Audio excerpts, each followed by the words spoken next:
Et bonjour à tous les amis, c'est Persodal, on se retrouve aujourd'hui pour une nouvelle vidéo et pas une vidéo débrief les amis puisque comme vous le savez il n'y a pas de match actuellement qui se joue, va falloir attendre encore un petit peu pour avoir les matchs de la Coupe du Monde qui vont arriver dans 2 semaines et on pourra en profiter pour un bon mois jusqu'à mi-juillet à peu près. Non, plus sérieusement les amis, on va parler d'une vidéo rumeur information mercato. C'est cool parce que c'est la première fois que j'en ai jamais fait, n'hésitez pas à me dire ce que vous en pensez, les choses que je pourrais améliorer ou tout ça. Mais du coup voilà, on va parler des informations sur les rumeurs du mercato du FC Sochaux, voilà. On va parler des informations des départs potentiels ou même des arrivées potentielles. J'ai aussi appuché 2 informations sur des petits sites ou même sur le compte Instagram du FCSM Fan avec son canal de discussion qui est super intéressant où il nous parle de plein de choses. Donc merci à lui en tout cas. On va parler du coup de un départ et un arrivé. Mais d'abord, avant tout ça, il faut juste que je vous dise que finalement, Sochaux, on est hyper discret en ce moment. On a vraiment du mal à essayer d'avoir des informations sur les potentiels départs ou même les arrivées, encore une fois. J'ai eu des informations des fois où, par exemple, j'ai vu passer qu'on allait passer devant la DNCG. Je trouvais que c'était pas très intéressant à raconter ça en vidéo. Surtout que, par exemple, j'allume ma caméra, ça dure 5 secondes. Et puis voilà, après, normalement, on n'est pas alarmé à passer devant la DNCG aujourd'hui parce qu'on est à l'aise financièrement et tout ça. On n'a pas trop de difficultés. Donc je préférais attendre d'avoir des vraies infos sur les mercatos. Il y en avait une qui était tombée il y a quelques temps, par exemple, je crois que c'était le 25 mai, à peu près par là. En tout cas, du moins, sur FCSM Fan, c'est là qu'on a eu les premières news d'un potentiel départ. Mais c'est juste nul de faire également une vidéo où je parle juste d'un départ et c'est tout. Donc je préfère d'attendre d'avoir un peu plus d'informations. Et ils sont là aujourd'hui, on va avoir du coup quelques petites informations, on va parler tout de suite du coup de la première, c'est que du coup Elson Mendes va potentiellement quitter le FC Sochaux cet été les amis, du coup je tiens cette information comme je l'ai dit du compte Instagram FCSM Fan, donc encore une fois merci à lui pour les infos, et il nous transmet dans son canal de diffusion, je vais vous lire exactement ce qu'il a écrit, et après on pourra en parler je vais y arriver, en parler tous ensemble. Alors il nous dit... Elson Mendes, approché par un club turc, étant sous contrat jusqu'en 2027 avec le FCSM et disposant d'un bon de sortie cet été, Elson a reçu une première offre de Kasım Pasa. Je connais pas ce club, c'est un club turc du coup. Le club turc possède donc une longueur d'avance en étant le premier club à transmettre une offre sur des clubs français. Donc ça, il nous a dit ça le 25 mai, donc encore une fois, comme je l'ai dit, c'est la première info que j'ai vu passer, et que je me suis dit, il va falloir que je m'intéresse un petit peu plus au mercato, parce que j'y avais pas beaucoup réfléchi ces derniers temps. Et on a eu du coup ce vendredi une autre information à propos de ce transfert. Les discussions ont évolué et Elson Mendes ne devrait plus être un joueur socialien d'ici quelques semaines.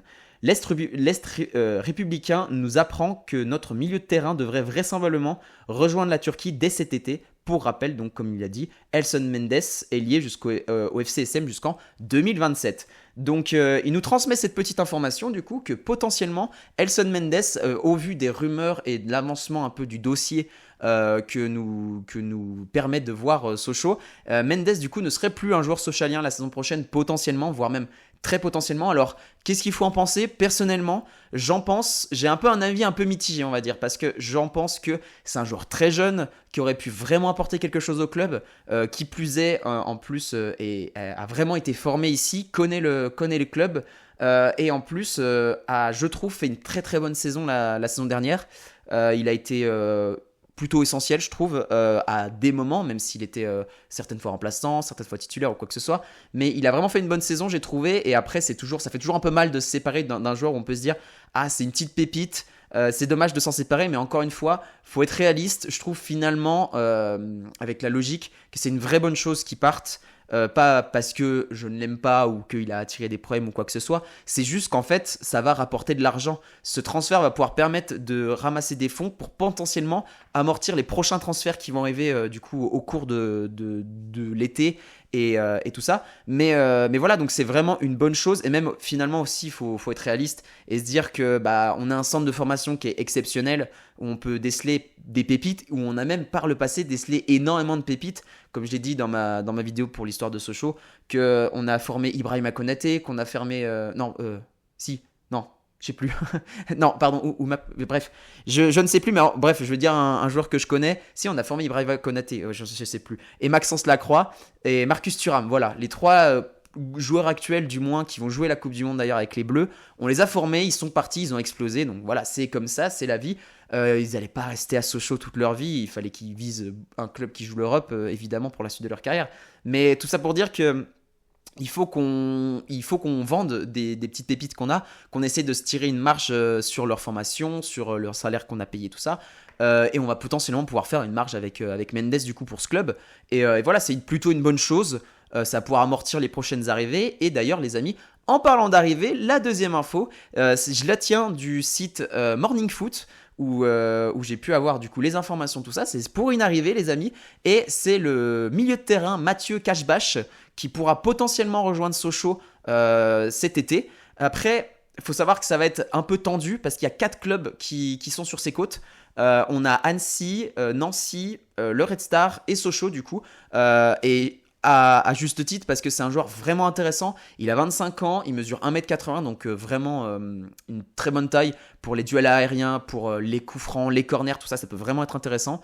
Et aussi, il est sur une bonne série. La dernière saison, il a été très souvent titulaire dans son club. C'est un joueur belge d'ailleurs qui joue en Belgique. Et il a été formé à Metz. Et ça aussi, c'est un point hyper intéressant, les amis. C'est qu'il connaît la Ligue 2. Il connaît la Ligue 2. Il a joué en Ligue 2. Après, il est parti du coup en Belgique où il a joué quelques saisons. Et ses statistiques de la saison dernière, c'est 2 goals assists. Et 7 cartons jaunes et 0 carton rouge. Et quasiment, je crois, 100% de titularisation sur 31 matchs joués. Donc c'est pas mal, vraiment.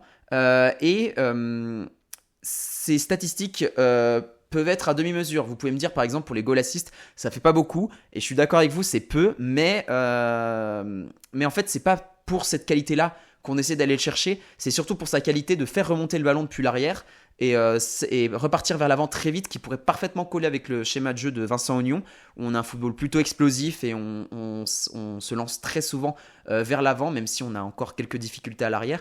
Mais ça pourrait être réglé aussi avec cette arrivée, parce que c'est un joueur plutôt solide, qui est expérimenté. Ça monte par exemple avec le nombre de cartons rouges. Oui, effectivement, 7 cartons rouges, ça peut paraître beaucoup, mais aussi, il a 0 carton rouge. Donc ça veut dire que dans ses duels, oui, il peut prendre un jaune, mais il arrive à avoir l'expérience pour être juste à la limite, par exemple, pour ne pas prendre de rouge et juste prendre un jaune ou quoi que ce soit. Donc ça pourrait vraiment être un joueur hyper intéressant, sachant qu'il peut être milieu de terrain, milieu central, il peut aussi être milieu offensif ou milieu défensif en fonction du schéma de jeu. Donc ça peut vraiment être un joueur qui peut parfaitement coller avec les ambitions de Vincent Aignan et sa stratégie de jeu pour la saison prochaine. Et aussi, il y a sa valeur marchande qui est hyper intéressante, les amis, puisqu'il coûte en réalité 300 000 euros aujourd'hui, donc ce qui est pas énorme pour un joueur qui pourrait rejoindre le club du coup cette saison. Mais surtout, les amis, c'est qu'en fait, on va même pas avoir besoin de payer cette valeur de transfert, pour la simple bonne raison qu'il est en fin de contrat dans son ancien club, enfin dans son futur ancien club du coup, et qu'il va partir libre cet été. Donc ça pourrait vraiment être un super coup sur le marché des transferts cette saison, de récupérer un joueur comme ça, qui encore une fois a 25 ans, donc plutôt jeune, qui a encore pas mal de saisons à jouer au haut niveau, entre guillemets, et qui pourrait vraiment apporter un plus au milieu de terrain, qui plus est gratuitement. Donc vraiment, ça pourra vraiment être un super coup sur le marché de transfert. On pourrait vraiment faire un coup de tonnerre. Voilà, il y a 4 clubs qui le veulent, et à juste titre, encore une fois, parce qu'il peut vraiment apporter quelque chose. Il a l'expérience de la Ligue 2, encore une fois. Il a été formé à Metz, il connaît le championnat français, et il pourra vraiment apporter un petit plus à côté de Masson, qui pourrait vraiment être la charnière du milieu de terrain, qui pourrait vraiment être des patrons qui pourront se lancer plus vers l'avant. Masson, je trouve qu'il est un peu plus défensif, donc il pourra potentiellement lui être un peu plus en milieu offensif, Masson en milieu défensif, ou vice versa. Mais voilà, ça pourra vraiment apporter de la qualité. Il est aussi très juste techniquement. Il a la solidité dans les duels, qui pourrait aussi apporter vraiment une qualité en plus au milieu de terrain. On a des qualités en milieu de terrain, mais il pourrait être mieux. Encore une fois, de toute façon, on peut toujours faire mieux, même la défense ou même l'attaque. On pourrait aller chercher un numéro 9 par exemple pour potentiellement faire un peu de concurrence avec Capit Joko. Mais voilà, donc ça pourrait vraiment être un super apport cette saison. Vraiment, il va falloir regarder ce dossier de très très proche, parce que ça pourrait être encore une fois un vrai coup qu'on pourrait donner sur la tête des autres concurrents, mais surtout sur le mercato, pour montrer qu'on est de retour, qu'on va chercher des très bons joueurs pour essayer d'être compétitif la saison prochaine, et ça pourra vraiment être hyper intéressant. Il faut vraiment regarder ça de plus proche, donc avec Elson Mendes son départ, qui pourront débloquer des fonds pour potentiellement du coup recruter ce joueur gratuitement effectivement, mais du coup il y aura forcément des primes à la signature ou quoi que ce soit qui arriverait. Donc ça pourra aussi amortir tout ça et du coup l'argent de Mendes pourra aussi servir à aller chercher un joueur qui là faudra payer son club pour le libérer. Mais voilà, donc ça va être hyper intéressant, il faut regarder ça de plus proche. On espère dans les prochains jours que Sochaux va lâcher plus d'infos, même si encore une fois on n'est que le 1er juin ou le 2 juin, là, l'heure où je tourne, ou du moins l'heure où sortira, enfin le jour où sortira cette vidéo. Il y a encore 2 bons gros mois de mercato, même si fin août, on est plus sur la préparation de saison, tout ça, même s'il y a encore des arrivées qui peuvent arriver. Donc on a 2 mois, voire 3 gros mois qui vont arriver, on va avoir des infos. Il y a la Coupe du Monde qui va arriver aussi, donc vraiment ça annonce du lourd. J'espère que vous serez prêts, en tout cas moi je vais l'être. J'ai hâte qu'elle commence, j'ai hâte de vous faire des débriefs. Je prépare potentiellement aussi des vidéos infos où on parlera potentiellement des Bleus parce que évidemment là comparé à Sochaux il y a des news qui sortent tout le temps avec Mbappé, avec Olysée, Dembélé, tout ça. C'est cool. D'ailleurs en parlant de Dembélé, Doué, tout ça, félicitations aux Parisiens, vous méritez cette 2e étoile. Vous avez bossé acharnement, votre football est magnifique. Et puis voilà, on attend l'année prochaine pour le tripler, j'espère pour vous, mais en tout cas attention, Sochaux on arrive et on espère du coup jouer contre vous l'année prochaine en Ligue 1 peut-être, enfin dans 2 saisons en Ligue 1 on espère, enfin voilà. Bref, pour l'aparté c'est tout pour la Ligue des Champions, encore bravo Paris, vous le méritez. Et puis voilà, du coup les amis, c'est la fin de cette vidéo, j'espère que vous l'aurez apprécié. Petit aparté encore une fois, merci infiniment pour l'accueil que vous avez réservé à ma vidéo sur l'histoire de Sochaux pour célébrer la montée en Ligue 2. Merci infiniment, on est presque aux 1000 vues à l'heure où je vous parle, c'est légendaire.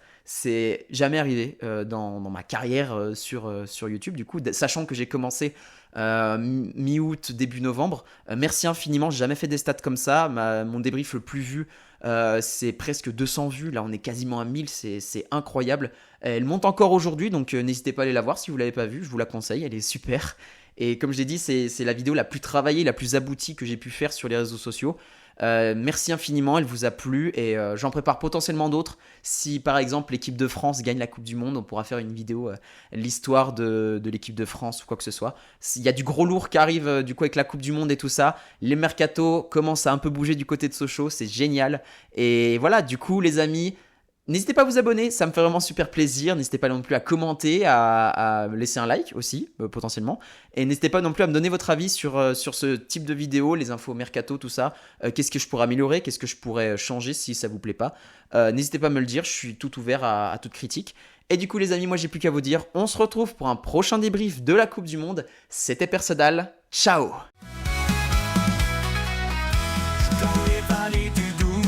Résonne nos chants, jaune et bleu sur nos cœurs, notre fierté vibrante, Sochaux terre de passion, nos héros sur le terrain, avec force et dévotion, nous suivons ton chemin. Allez Sochaux, fais-nous rêver, dans chaque match, fais-nous vibrer, nos lions sont prêts à tout donner, pour nos couleurs, pour notre fierté.